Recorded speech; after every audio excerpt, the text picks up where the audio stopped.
ইচ্ছে উড়ানে আপনাকে স্বাগত। আজ আমরা যে ছোট গল্পটির সঙ্গে থাকব সেই গল্পটির নাম হিঙের কচুরি। লিখেছেন বিভূতিভূষণ বন্দ্যোপাধ্যায়। আমাদের বাসা ছিল হরিবাবুর খোলার বাড়ির একটা ঘরে। অনেকগুলো পরিবার একসঙ্গে বাড়িটাতে বাস করত। এক ঘরে একজন চুড়িওয়ালা ও তার স্ত্রী বাস করত। চুড়িওয়ালার নাম ছিল কেশব। আমি তাকে কেশব কাকা বলে ডাকতাম। সকালে যখন কলে জল আসত তখন সবাই মিলে ঘড়া, কলসি, টিন, বালতি নিয়ে গিয়ে হাজির হতো কলতলায়, এবং ভাড়াটেদের মধ্যে ঝগড়া বকুনি শুরু হতো জল ভর্তির ব্যাপার নিয়ে। বাবা বলতেন মাকে, এ বাসায় আর থাকা চলে না, ইতর লোকের মতো কাণ্ড এদের, এখান থেকে উঠে যাব শিগগির। কিন্তু যাওয়া হতো না কেন তা আমি বলতে পারবো না। এখন মনে হয় আমরা গরিব বলে, বাবার হাতে পয়সা ছিল না বলেই। আমাদের বাসার সামনে পথের ওপারে একটা চালের আড়ত, তার পাশে একটা গুড়ের আড়ত।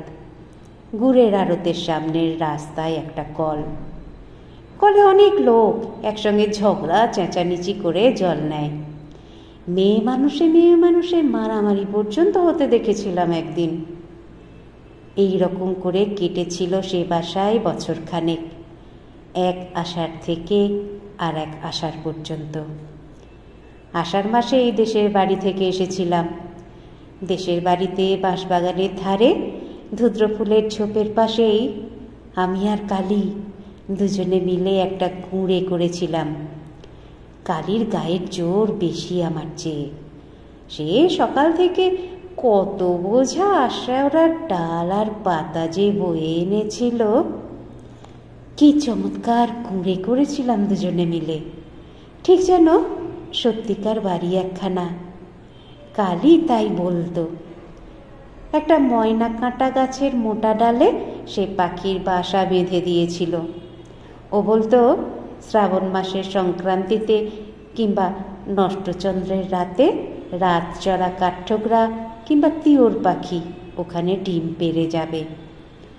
এসব সম্ভব হয়নি আমার দেখে আসা, কারণ আষাঢ় মাসেই গ্রাম থেকে চলে এসে কলকাতার এই খোলার বাড়িতে উঠেছি। আমার কেবল মনে হয় দেশের সেই বাঁশবনের ধারের কুঁড়েখানার কথা।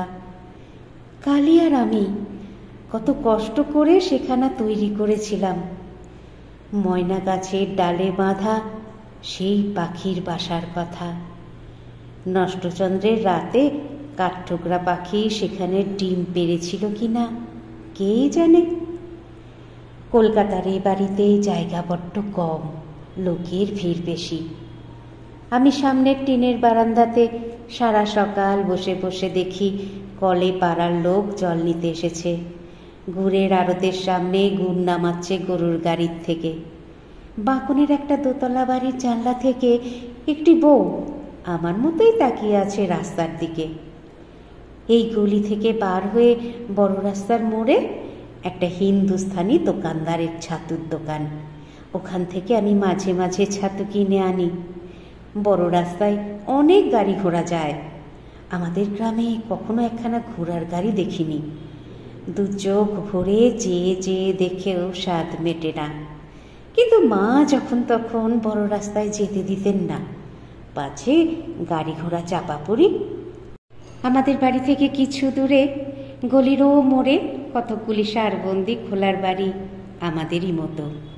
সেখানে আমি মাঝে মাঝে বেড়াতে যাই। তাদের বাড়ি ঘর বেশ পরিষ্কার পরিচ্ছন্ন। কত কি জিনিসপত্র আছে, আয়না, পুতুল, কাঁচের বাক্স, দেয়ালে কেমন সব ছবি টাঙানো। এক এক ঘরে এক একজন মেয়ে মানুষ থাকে। আমি তাদের সকলের ঘরে যাই। বিকেলের দিকে যাই, সকালেও মাঝে মাঝে যাই। ওই বাড়িগুলোর মধ্যে একটি মেয়ে আছে, তার নাম কুসুম। সে আমাকে খুব ভালোবাসে, আমিও তাকে ভালোবাসি। কুসুমের ঘরে আমি বেশিক্ষণ সময় থাকি। কুসুম আমার সঙ্গে গল্প করে, আমাদের দেশের কথা জিজ্ঞেস করে। তাদের বাড়ি বর্ধমান বলে কোনো জায়গা আছে, সেখানে ছিল। এখন এই ঘরেই থাকে। কুসুম বলে, তোমায় বড্ড ভালোবাসি, তুমি রোজ আসবে তো? আমিও ভালোবাসি, রোজ আসেই তো। তোমাদের দেশ কোথায়? আশসিংড়ি, যশোর জেলা। কলকাতায় আগে কখনো আসনি বুঝি? না। বিকেলবেলা কুসুম চমৎকার সাজগোজ করত, কপালে টিপ পরত, মুখে ময়দার মতো গুঁড়ো মাখত, চুল বাঁধত, কি চমৎকার মানাতো ওকে। কিন্তু এই সময় কুসুম আমাকে তার ঘরে থাকতে দিত না। বলতো, তুমি এবার বাড়ি যাও, এবার আমার বাবু আসবে। প্রথমবার তাকে বলেছিলাম, বাবুকে? সে আছে, সে তুমি বুঝবে না, এখন তুমি বাড়ি যাও। আমার অভিমান হতো, বলতাম, আসুক বাবু, আমি থাকবো। কি করবে বাবু আমার? না না, চলে যাও, তোমার এখন থাকতে নেই। অমন করে না, লক্ষ্মীটি। বাবু তোমার কে হয়? ভাই? সে তুমি বুঝবে না, এখন যাও দিকি বাড়ি। আমার বড় কৌতূহল হতো, কুসুমের বাবুকে দেখতেই হবে, কেন ও আমাকে বাড়ি যেতে বলে। একদিন তাকে দেখলাম, লম্বা চুল, বেশ মোটা সোটা লোকটা, হাতে একটা বড় ঠোঙায় এক ঠোঙা কি খাবার। কলকাতার দোকানে খাবার কিনতে গেলে ওই রকম পাতার ঠোঙায় খাবার দেয়। আমাদের দেশে ও পাতা নেই। সেখানে হরিময়রার দোকানে মুরগি কি জিলিপি কিনলে পদ্ম পাতায় জড়িয়ে দেয়। কুসুম ঠোঙা খুলে আগে আমার হাতে একখানা বড় কচুরি দিয়ে বলতো, এই নাও, খেতে খেতে বাড়ি যাও। এক কামড় দিয়ে আমার ভারী ভালো লাগলো। এমন কচুরি কখনো খাইনি। আমাদের গ্রামের হরিময়রা যে কচুরি করে, সে তেলে ভাজা কচুরি, এমন চমৎকার খেতে নয়। উচ্ছ্বসিত সুরে বললাম, বাহ, কিসের গন্ধ আবার? কুসুম বললে, হিঙের কচুরি, হিঙের গন্ধ, ওকে বলে হিঙের কচুরি, এইবার বাড়ি যাও। কুসুমের বাবু বলল, কে? কলের সামনের বাড়ির ভাড়াটেদের ছেলে, বামুন। কুসুমের বাবু আমার দিকে ফিরে বললেন, যাও খোকা, এইবার বাড়ি যাও। একবার ভাবলাম বলি, আমি থাকি না কেন, থাকলে দোষ কি? কিন্তু কুসুমের বাবুর দিকে চেয়ে সে কথা বলতে আমার সাহসে কুলোলো না। লোকটা যেন রাগী মতো, হয়তো এক ঘা মেরেও বসতে পারে। কিন্তু সেই থেকে হিঙের কচুরির লোভে আমি রোজ বাঁধা নিয়মে কুসুমের বাবু আসা পর্যন্ত অপেক্ষা করি। আর রোজই সকলের আগে কুসুম আমার হাতে দুখানা কচুরি তুলে দিয়ে বলবে, যাও খোকা, এইবার খেতে খেতে বাড়ি চলে যাও। কুসুমের বাবু বলতো, আহা, ভুলে গেলাম, ওর জন্যে খাস্তা গজা দুখানা আনবো ভেবেছিলাম, দাঁড়াও, কাল ঠিক আনবো। আমার ভয় কেটে গেল, বললাম, এনো ঠিক কাল। কুসুমের বাবু হি হি করে হেসে বললে, আনবো আনবো। কুসুম বললে, এখন বাড়ি যাও খোকা। আমি এখন যাব না, থাকি না কেন? কুসুমের বাবু আমার এই কথার উত্তরে কি একটা কথা বললে, আমি তার মানে ভালো বুঝতে পারলাম না। কুসুম ওর দিকে চেয়ে রাগের সুরে বলল, যাও, ও কি কথা ছেলে মানুষের সঙ্গে? বাড়ি গিয়ে মাকে বললাম, মা, তুমি হিঙের কচুরি খাওনি কেন? আমি খেয়েছি, এত বড় বড়, হিঙের কেমন গন্ধ। কোথায় পেলি? কুসুমের বাবু এনে দিয়েছিল। পাজি ছেলে, ওখানে যেতে বারণ করেছি না? ওখানে যাবে না। কেন? কেন কথার উত্তর নেই, ওখানে যেতে নেই, ওরা ভালো লোক না। না মা, কুসুম বেশ ভালো লোক, আমাকে বড্ড ভালোবাসে, হিঙের কচুরি রোজ দেয়। আবার বলে হিঙের কচুরি? বাড়িতে পাও না কিছু? খবরদার, ওখানে যাবে না বলে দিচ্ছি। কুসুমের বাড়ি এরপরে আর দুদিন আদৌ গেলাম না, কিন্তু থাকতে পারিনে না গিয়ে। আবার মাকে লুকিয়ে গেলাম একদিন। কুসুম বললে, তুমি আসনি যে? মা বারণ করে। তবে তুমি এসো না, মা আবার বকবে। আসিনি তো দুদিন, এলে যে আবার। তোমায় ভালোবাসি তাই এলাম। ও আমার সোনা, তুমি না এলে আমারও ভালো লাগে না।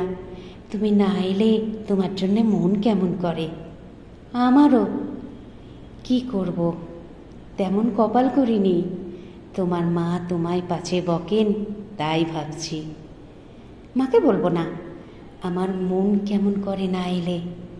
আমি এখন যাই, সন্ধ্যের সময় এসো। ঠিক আসবো।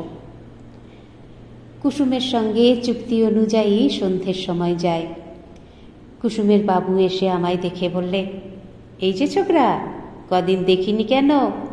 সেদিন তোমার জন্যে খাস্তা গজা নিয়ে এলাম, তা তোমার অদৃষ্টে নেই। দাও গো, ওকে দুখানা কচুরি দাও। গজা এনো কাল। আনবো গো বামুন ঠাকুর, ফলারে বামুন। কাল অমৃতি জিলিপি আনবো। খেয়েছ অমৃতি? না। কাল আনবো, এসো অবশ্যই। কাউকে বলো না কিন্তু, মা শুনলে আসতে দেবে না।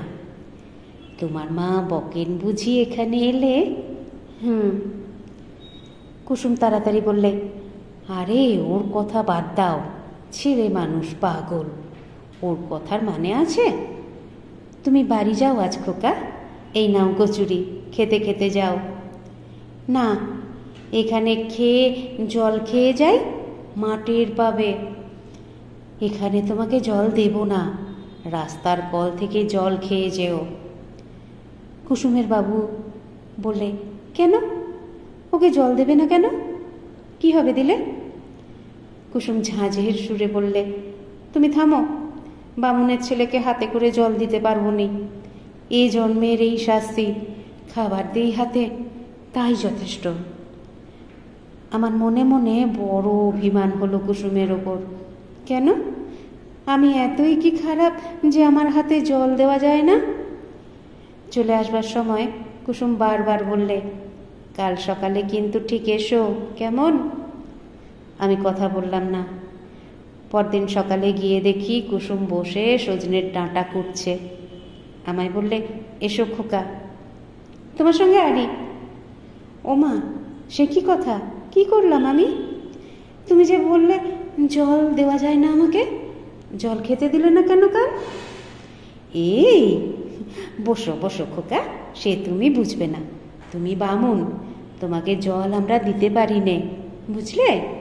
কুলের আচার করেছি, খাবে? এখনো হয়নি, সবে কুল গুড় দিয়ে মেখেছি। এইভাবে কুসুমের সঙ্গে আবার ভাব হয়ে গেল। কুলের আচার হাতে পড়তেই আমি রাগ অভিমান সব ভুলে গেলাম। দুজনে অনেকক্ষণ বসে গল্প করি। তারপর আমি উঠে মাখনের ঘরে যাই। মাখন কুসুমের পাশের ঘরে থাকে। ওর ঘরটি যে কত রকমের পুতুল দিয়ে সাজানো, একটা কাঠের তাকে মাটির আতা, আম, লিচু, কত রকমের আশ্চর্য আশ্চর্য জিনিস। অবিকল আতা, অবিকল আম। মাখন বললে, এসো খোকা, ওসব মাটির জিনিসে হাত দিও না, বসো এখানে, ভেঙে যাবে। আচ্ছা, তুমি তামাক খাও কেন? মাখন হাসি মুখে বললে, শোনো কথা, তামাক খায় না লোক। মেয়ে মানুষে খায় বুঝি? কই, আমার মা তো খায় না, বাবা খায়। শোনো কথা, যে খায় সে খায়। কুসুমের বাবু আমায় খাস্তা গজা দেবে। বটে, বেশ বেশ। তোমার বাবু কোথায়? মাখন মুখে আঁচল চাপা দিয়ে হেসে গড়িয়ে পড়ল। শোনো ছেলের কথা, কি যে বলে। ও কুসুম, শুনে যা কি বলে তোর ছেলে। মাখনের বয়স কুসুমের চেয়ে বেশি বলে আমার মনে হতো। কুসুম সবচেয়ে দেখতে সুন্দর। মাখনকে দিদি বলে ডাকত কুসুম। কুসুম এসে হাত ধরে আমাকে ওর ঘরে নিয়ে গেল। কুসুম আমায় বারণ করেছিল আর কারো ঘরে যেতে। আমি প্রকৃতপক্ষে যেতাম খাবার লোভে, কিন্তু অন্য মেয়েদের ঘরের বাবু কখন আসতো কি জানি। সুতরাং সে বিষয়ে আমায় হতাশ হতে হয়েছিল। কুসুম আমায় ঘরে নিয়ে গিয়ে বললে, অত শত কথায় তোমার দরকার কি শুনি? তুমি ছেলে মানুষ, কোনো ঘরে যেতে পারবে না, বসো এখানে। আমি প্রভার কাছে যাব। কেন? সেখানে কেন? যা তা বলবে সেখানে গিয়ে আবার? বোকা ছেলে, খাওয়ার লোভ না? এই তো দিলাম কুলচুর। আমি আশ্চর্য হওয়া সুরে বললাম, আমি চেয়ে খাইনি, প্রভাকে জিজ্ঞেস করো। বেশ, দরকার নেই প্রভার কাছে গিয়ে। একটিবার যাব আর আসবো। সত্যি বলছি, প্রভার ঘরে যাওয়ার কারণ ততটা লোভ নয় যতটা একটা টিয়া পাখি। টিয়া পাখিটা বলে, রাম রাম, কে এলে? দূর বেটা, কাকিমা কাকিমা। আমি ঢুকে দাঁড়ালেই বলে, কে এলে? আমার নাম বাসুদেব। কে এলে, কে এলে? আমি হেসে উঠলাম। ভারী মজা লাগে ওর বুলি শুনতে, অবিকল মানুষের গলার মতো কথা। কে এলে, কে এলে? প্রভা বাইরে থেকে বললে, কে ঘরের মধ্যে? ও রান্নাঘরে রাঁধছিল, খুন্তি হাতে ছুটে এসেছে, খুন্তিতে ডাল লেগে রয়েছে। আমি হেসে বললাম, মারবেন নাকি? ও পাগলা ঠাকুর, তাই বলো। আমি বলি, কে এলো দুপুরবেলা ঘরে? তোমার ঘরে কুলচুর নেই? কুসুম আমায় কুলচুর দিয়েছে, খুব ভালো কুলচুর। কুসুমের বড়নক বাবু আছে, আমার তো তা নেই। কোথা থেকে কুলচুর আমচুর করব? কুসুমের বাবু আমায় গজা দেবে। কেন দেবে না? মোড়ের অত বড় দোকানখানা কুসুমের পায়ে সঁপে দিয়ে বসেছে। ওখানকার কথা ছেড়ে দাও। বলে, মানিনি, তোর মানের বালাই নিয়ে মরি। ভয়ে ভয়ে বললাম, প্রভা, রাগ করো না আমার ওপর। না না, রাগ করবো কেন? দুঃখের কথা বলছি। আমিও এক পুরুষ বেশে, আমরা উড়ে আসিনি। 15 বছর বয়সে কপাল পড়লে ঘর থেকে বেরিয়েছিলাম। কেন ঘর থেকে বেরিয়েছিলে? সেসব দুঃখের কথা তোমার সঙ্গে বলে কি হবে, তুমি কি বুঝবে।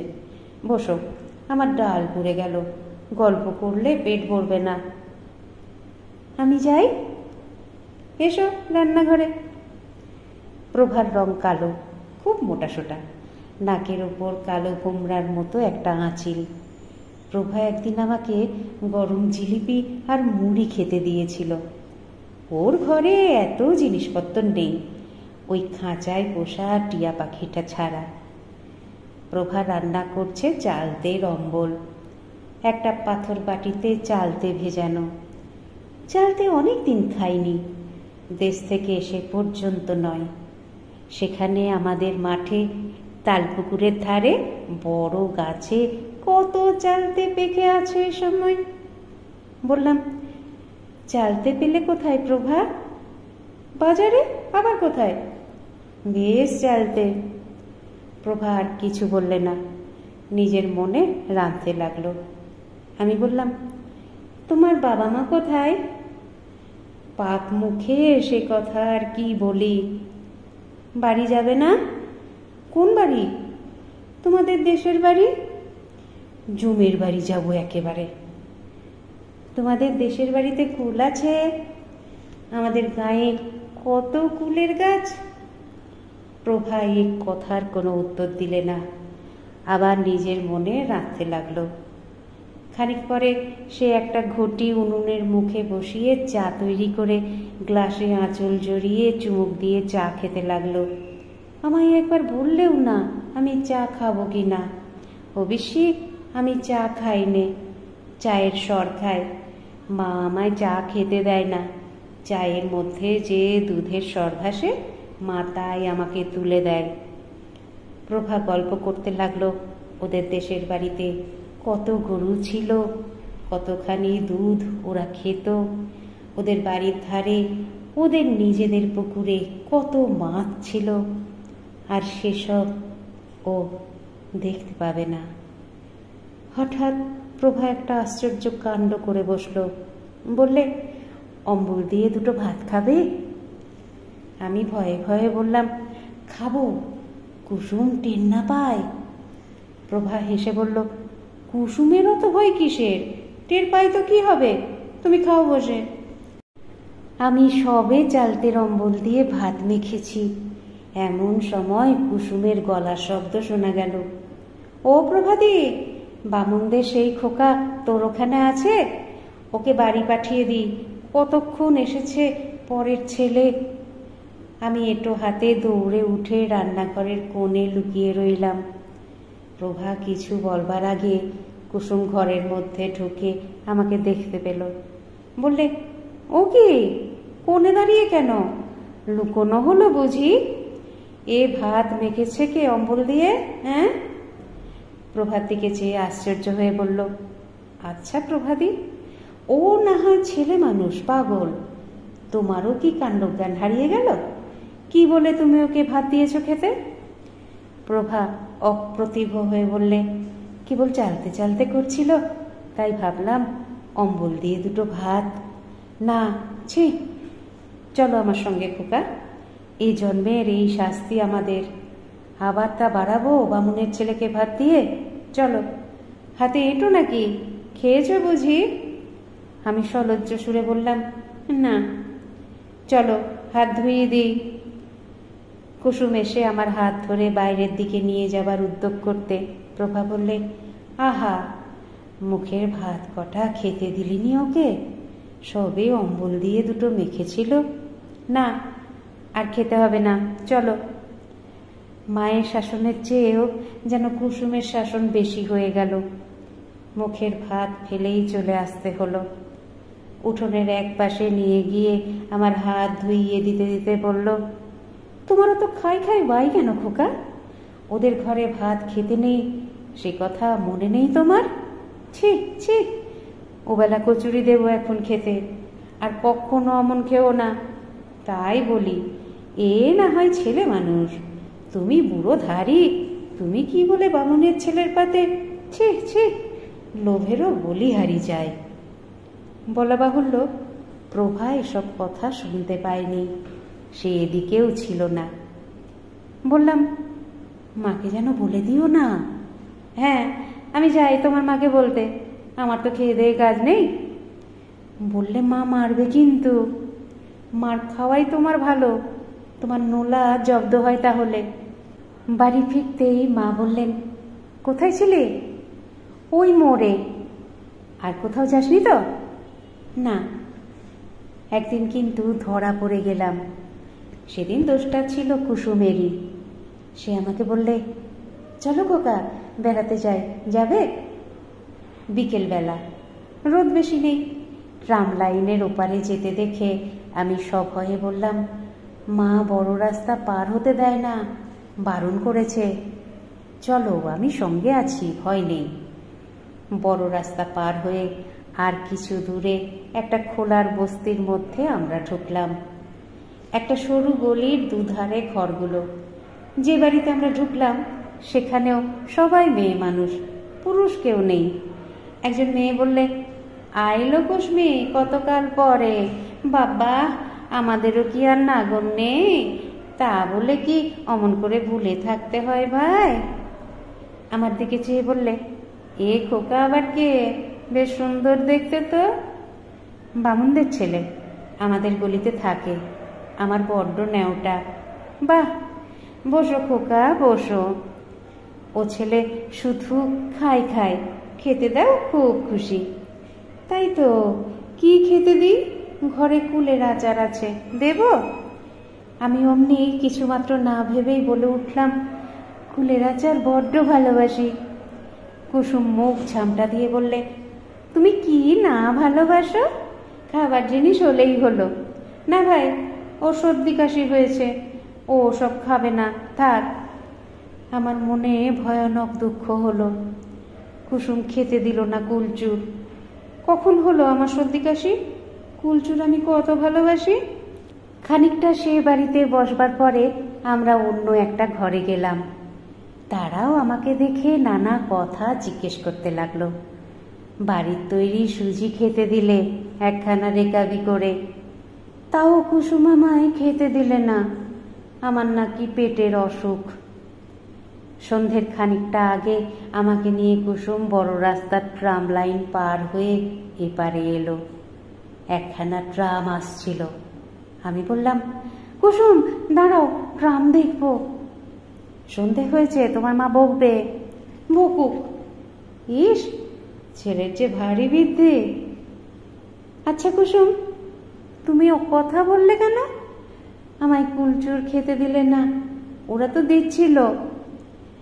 তুমি ছেলে মানুষ, কি বোঝো কার মধ্যে কি খারাপ রোগ আছে? ওসব পাড়ায় তোমায় আমি যাতার হাতে খেতে দেব? যাতার ঘরে জিনিস মুখে করলেই হলো? তোমার কি কার মধ্যে কি রোগ আছে তুমি তা জানো? আচ্ছা কুসুম, নাগর মানে কি? কিছু না। কোথায় পেলে এ কথা? ওই যে ওরা তোমায় বলছিল। বলুক, ওসব কথায় তোমার দরকার কি? পাজি ছেলে কোথাকার। কুসুম আমায় বাড়ির পথে এগিয়ে দেবার আগে বললে, চলো, কচুরি এতক্ষণ এনেছে ও, তোমায় দিই। দাও, আমার খিদে পেয়েছে। কোন সময় তোমার পেটে খিদে থাকে না বলতে পারো? তোমার মাকে যদি সামনাসামনি পাই তো জিজ্ঞেস করি, ছেলের অত নোলা কেন? নোলা আছে তো বেশ হয়েছে। কচুরি দেবে তো? চলো। গজা এনেছে? তা আমি জানি নে।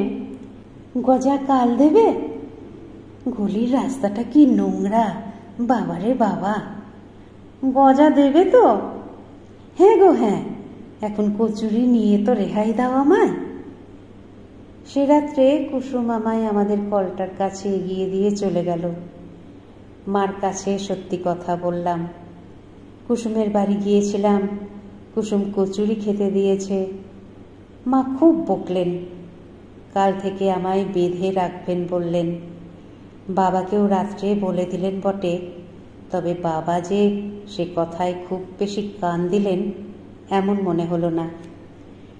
পরদিন সকালের দিকে আমার জ্বর এলো। 4-5 দিন একেবারে শয্যাগত। একজন বুড়ো ডাক্তার এসে দেখে শুনে ওষুধ দিয়ে গেল। জানলার ধারেই আমাদের তক্তপোষ পাতা। একদিন বিকেলে দেখি রাস্তার উপর কুসুম দাঁড়িয়ে আমাদের ঘরের উল্টো দিকের বাড়ির দিকে তাকিয়ে আছে। ওর সঙ্গে মাখন। মাখন এগিয়ে গিয়ে আরও 2খানা বাড়ির পরে একখানা বাড়ির দরজায় দাঁড়িয়ে। আমি ডাকলাম, ও কুসুম। কুসুম পিছন ফিরে আমায় দেখতে পেল। মাখনকে ডেকে বললে, দিদি এই বাড়ি, এই যে। মা কলতলায়। কুসুম ও মাখন এসে জানলার ধারে দাঁড়ালো। কুসুম বললে, কি হয়েছে তোমার, যাও না কেন? মাখন বললে, কুসুমি ভেবে মরছে, বলে বামুন পোকার কি হলো, তাই আমি বললাম চলো দেখে আসি।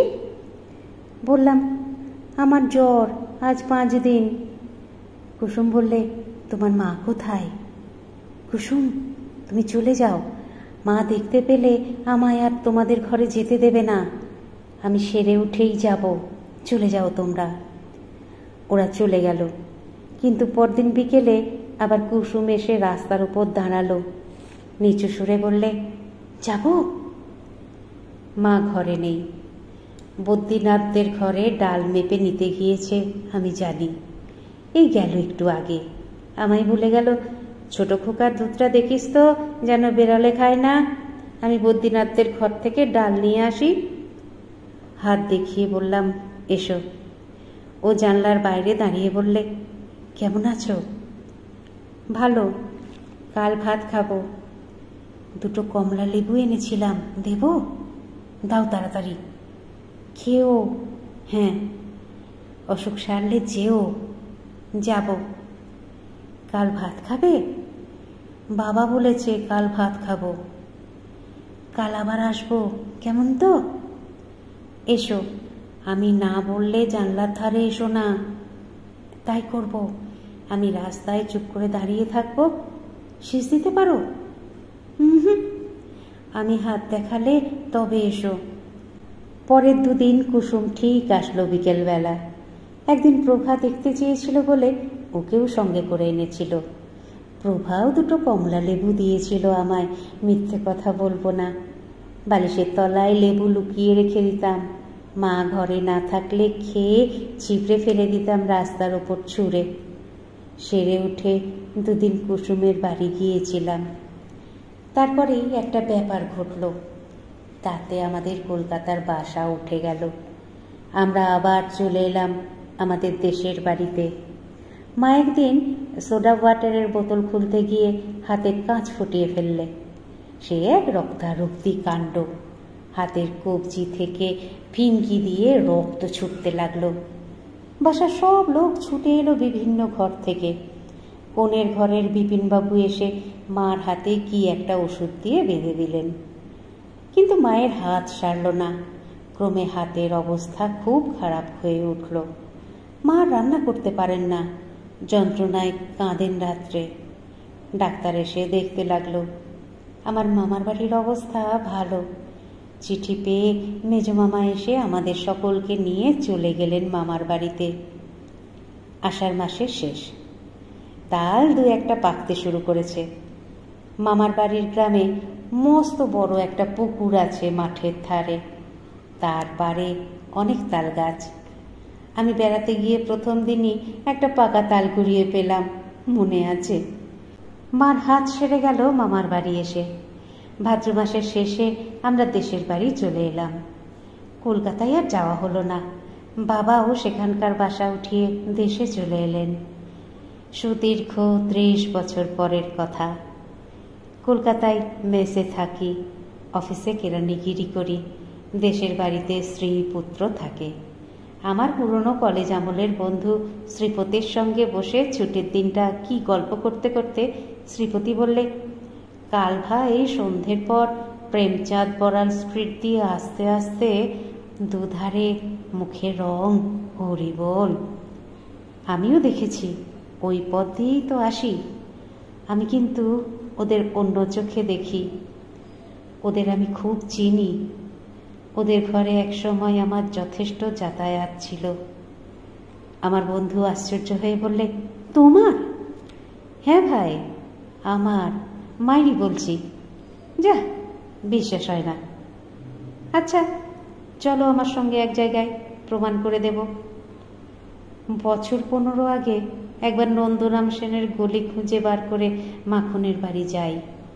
কুসুম, প্রভা কেউ ছিল না। ওই দলের মধ্যে মাখনই একমাত্র সে খোলার বাড়িতে ছিল তখনও। শ্রীপতিকে নিয়ে আমি চললাম নন্দরাম সেনের গলিতে। মাখন এখনো সেই বাড়িতেই আছে।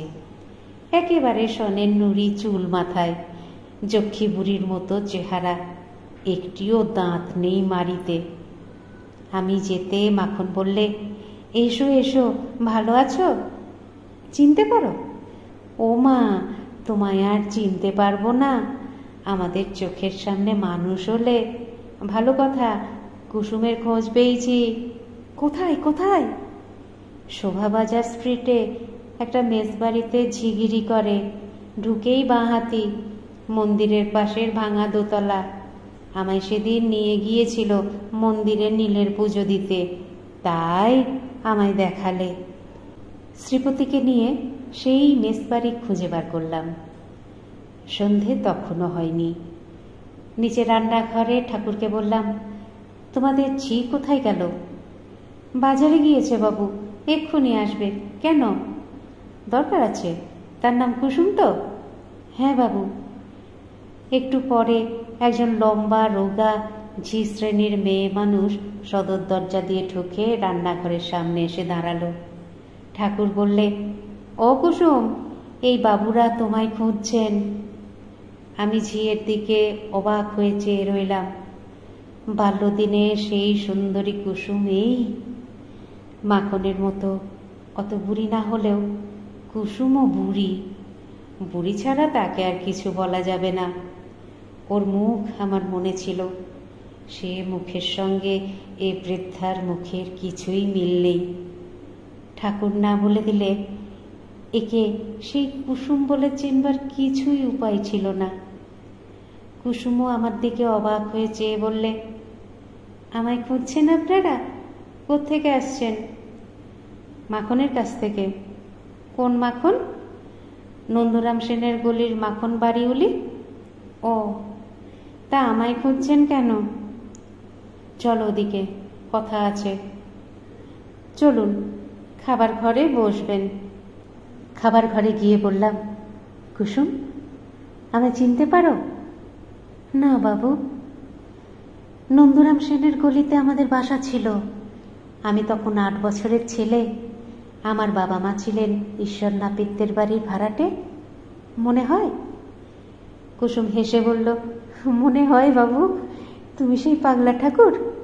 কত বড় হয়ে গিয়েছ। বাবা মা আছেন? কেউ নেই। ছেলেপুলে কটি? 4-5টি। বসো বসো বাবা। আরো অনেক কথাবার্তার পরে কুসুম আমাদের বসিয়ে বাইরে কোথায় চলে গেল। খানিক পরে চট করে কোথা থেকে একটা শাল পাতার ঠোঙায় খাবার এনে 2খানা থালাতে আমাদের দুজনকে খেতে দিলে। আমারও মনে ছিল না। খেতে গিয়ে মনে হলো বড় বড় হিঙের কচুরি 4খানা। তখনই মনে পড়ে গেল কুসুমের সেই বাবুর কথা, সেই হিঙের কচুরির কথা। মনে এলো 30 বছর পরে আবার সেই লোভী ছেলেটির ছবি ও তার কচুরি প্রীতি। কুসুমের নিশ্চয়ই মনে ছিল, কিংবা ছিল না, তা জানি নে।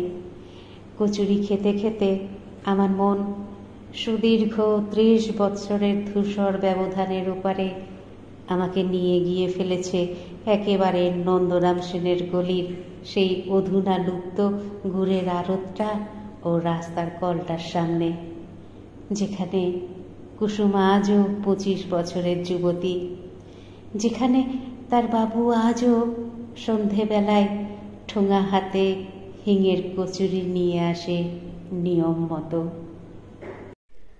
আপনাদের মতামত আমাকে সমৃদ্ধ করে, তাই অবশ্যই বলবেন আজকের গল্প পাঠ আপনাদের কেমন লাগলো। যারা চ্যানেলটিকে সাবস্ক্রাইব করেছেন তাদের অসংখ্য ধন্যবাদ। আর যারা এখনো পর্যন্ত সাবস্ক্রাইব করেননি তারা একটু কষ্ট করে সাবস্ক্রাইব করে নিয়ে সঙ্গে থাকুন না প্লিজ। একটু লাইক, শেয়ার এগুলো নিশ্চয়ই বলে দিতে হবে না? সুস্থ থাকবেন, সুন্দর থাকবেন আর অপেক্ষা রাখবেন পরবর্তী গল্পের। নমস্কার।